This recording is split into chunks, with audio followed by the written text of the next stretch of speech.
How we doing, everybody? This is Let's Be Real, Brad, and today I'll be talking about a new 2020 comedy horror film written, starred, and directed by Jim Cummings, Wolf of Snow Hollow. This movie came out in the middle of October, and it had a limited release and going straight to VOD, so I ended up renting this film maybe a couple days ago. And this film is definitely a big highlight of the year 2020. This is a movie that I would have loved to see in the movie theater because it is just so good. It is so much fun. Reasons why I love this movie is because this movie knows exactly what it's supposed to be. A comedy horror film. And it has so many effective ways of the use of comedy and horror mixed in. So both elements are working simultaneously so good that a lot of other films just don't know how to manage. Let's start off with the writing here. The writing is truly fantastic. I love so many of the hilarious quips, clever written dialogue, and there's so many really great ways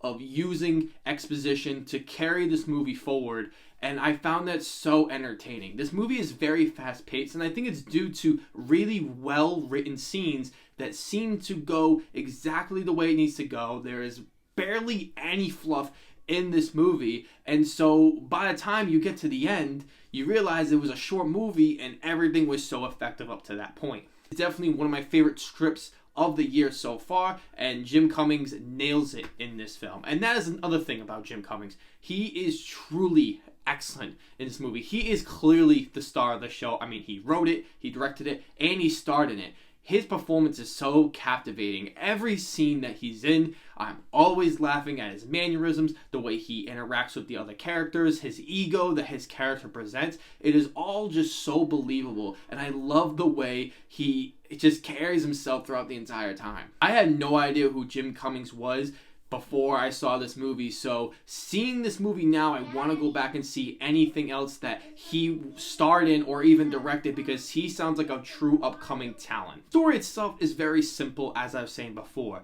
but I like the idea of this mystery aspect of that. You know it's a wolf, right? But is it a wolf? Is it a person?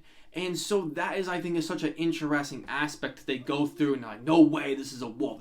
This has to be a person. People are like, no, I think it might be a wolf. But you don't necessarily actually know until the end of the film. And I thought it was just a nice little mystery twist that they didn't just tell you exactly what it was. Because at times, I felt it was leaning one way, but then it could have leaned to another way, and that, I think, was such a great aspect to this movie. Directing and editing are very, very good in this film, as the editing is so purposely used. It almost feels like Tarantino's crew helped edited this film because it is so fast-paced. I love the way the transitions are used. They're so creative, and they're stylistic, and they are purposely used all the way throughout. Love the direction in this film. It definitely adds to that editing aspect and the way the shots are framed, and it really does make for some more hilarious moments if they zoom in on a character's face, or the way they're showing the whole scenery of what we're supposed to see. I feel like Jim Cummings definitely nailed it on this one. I always felt like I was in with the mystery of who is killing all these people. I love the themes of how police officers are being treated in this situation. I love the themes of, well, we should just let someone else do this higher above and not just dealing it with themselves. I feel like it's definitely very more appropriate in today's time, and it definitely plays a little tongue-in-cheek on the police force in this movie, and it's obviously exaggerating and a little bit of satire, but I thought it was really funny in the way they handled that. Violence and the horror in this movie are very good as well. Obviously, it's exaggerated, but they go all in on some really creative and fun kills that happen in this movie. And of course, you're not feeling super on edge the entire time, as this is a comedy horror film, but it's not enough of a comedy where you don't feel like there's actually any stakes involved. And so I always felt like I was rooting for this main character and wanted to see how he's going to handle the situation. But another thing I love about this film is that it's not just a comedy horror film.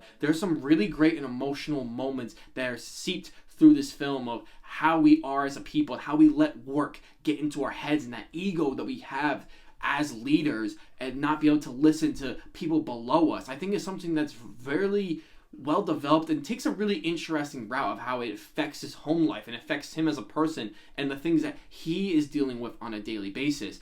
I found that really fascinating to watch throughout. I do have some negatives with this movie, and one being that the second act does drag a little bit.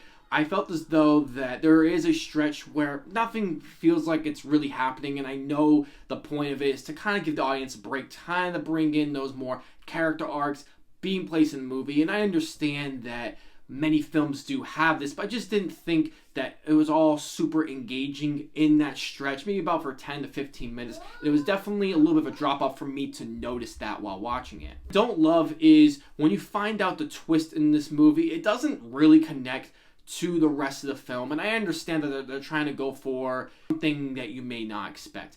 But to me, I just feel like it could have been more integrated into the story where it feels all connected as a whole, and it feels like they didn't know what to do in the situation, so they kind of threw it in there, and it could have been anything. It could have been rewritten in totally different ways. So that was just a little disappointing to me. Overall, this is a really fun, entertaining, lifelike, simplistic movie that does a really effective job with its writing, its acting, its directing, and editing all combined together for a very enjoyable film that as a horror fan, you can totally appreciate this film, and I think you guys should rent this movie. It is going to be a very enjoyable watch. Give this movie a 7 out of 10. So guys, have you guys seen The Wolf of Snow Hollow? Are you guys interested in seeing it? Have you even heard of it? I want to know all those things down below. If you guys really enjoyed the video, please like that video. Subscribe if you haven't already. It means the world to me. You guys are liking my video. Subscribe to the channel. You guys are the best. As always, I'll see you guys next video.